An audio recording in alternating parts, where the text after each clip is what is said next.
You have never once experienced the beginning of your own awareness. Not the beginning of your memories. Those start somewhere, roughly, in a kitchen or a garden or a room you would not recognize now. I mean the awareness the memories arrived in. The thing that was already switched on and watching when the first memory happened. Go and look for its first moment. I will wait. It is the strangest search you will ever run, because the thing doing the searching is the thing being searched for. You will not find it. Not because your memory is poor. Because there is no edge there to find. You have spent your whole life inside something you have never located the start of, and you have never once thought that was odd. For the next 20 minutes I want to take that seriously, and follow it all the way to the thing you have been quietly dreading since you were about 6 years old. Stay with me. Let us be honest about what this is really about, because dressing it up helps nobody. You are afraid of dying. Not constantly. Not dramatically.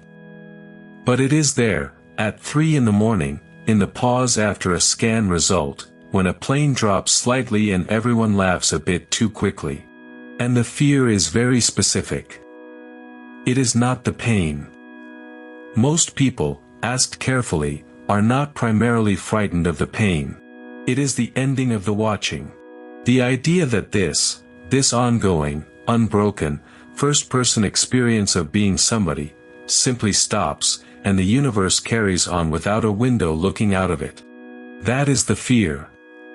So let us go straight at it, and use only things you can check yourself. No scripture. No promises. Nothing you have to take my word for. Back to where we began, because it is more important than it first sounds. Everything else about you has a start date. Your body began. Your name was given. Your personality assembled itself out of 100 small accidents of who was in the room. All of that has edges you can point at. But the awareness those things appeared inside has no such edge. You cannot remember becoming aware. You cannot remember a time before it. There is no moment in your entire experience where the lights came on. Everything you have ever known has arrived already lit.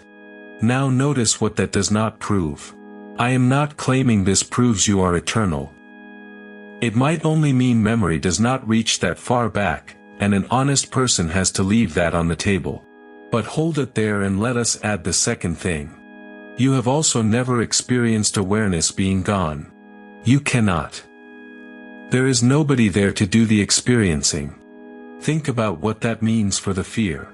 You are frightened of a state you have never been in, cannot imagine, and by definition could never be present for. Every other fear you have is built from experience. You fear falling because you have fallen. You fear being left because you have been left. This one has no source material at all. You constructed it entirely out of watching it happen to other people, from the outside. And from the outside is the only angle that makes it look like an ending. Here is the part people go quiet at. Every night, you dissolve. The person you spend all day maintaining, the name, the history, the list of things you have to sort out, switches off completely. Not dimmed. Gone. For hours there is no you at all. And then it comes back, and you are not disturbed in the slightest. You make coffee. You check your phone. You have done this roughly 25,000 times and never once been frightened by it. Consider how strange that is, given what you say you are afraid of. If the ending of the person were genuinely unbearable, you would not walk calmly towards it every single night and lie down. Something in you already knows the difference between the person stopping and the awareness stopping. It has known since before you could speak. You just never asked it what it knew. So let us separate the two things carefully, because the whole fear lives in the confusion between them. There is the content. And there is the awareness the content appears in. The content is everything you would list if I asked you to describe yourself. Your job. Your history. Your opinions. The face you check in the mirror. Your fears and your plans and the argument you are still rehearsing. All of that is content. All of it changes. Most of it has already been replaced at least once. The person you were at 9 is gone. Completely. Not a single opinion survived, and the body has replaced nearly every cell. You did not mourn that. You call it growing up. The content has been dissolving continuously your whole life and you have been perfectly relaxed about it. What has not changed is the awareness it was all appearing in. That has been exactly the same the entire time. Not older. Not larger. Not more experienced. The same silent watching, present at 9 and present now, unchanged by every single thing that happened in between. Now the objection, because it is a good one and you deserve to have it taken seriously. Someone will say, the awareness is just what the brain does. Switch the brain off and it stops, the way a picture stops when the television is unplugged. That might be true. I am not going to pretend to have settled a question that has not been settled. Anyone who tells you they know for certain, in either direction, is selling you something, and that includes the confident materialist and the confident mystic equally. But notice something about the television analogy. It assumes the answer before it argues for it. A television does not produce the broadcast. It receives it. Unplug the set and the signal is unaffected, you have only removed one place it was showing up. I am not claiming that is what happens. I am pointing out that the same evidence fits both stories exactly, and one of them has been handed to you as though it were obvious. Here is what you can actually check, right now, without settling any of it. Whatever awareness turns out to be, you have never found its beginning and you have never met its absence. That is not proof of anything. It is just a very strange shape for a thing to have if it is genuinely temporary. Let us bring this back into the room, because a comforting idea you cannot use is just entertainment. Suppose you took this seriously. Not believed it, took it seriously enough to test. What changes today? The urgency comes down. Almost everything you rush toward is driven, underneath, by a sense of running out. The clock is behind the ambition, behind the panic about your age, behind the feeling that you are late for a life you have not started. Loosen the certainty about the clock and the whole tone changes. You stop performing for the ending.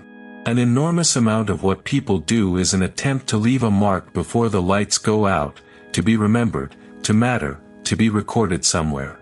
That impulse is understandable and it makes people small and frightened and competitive.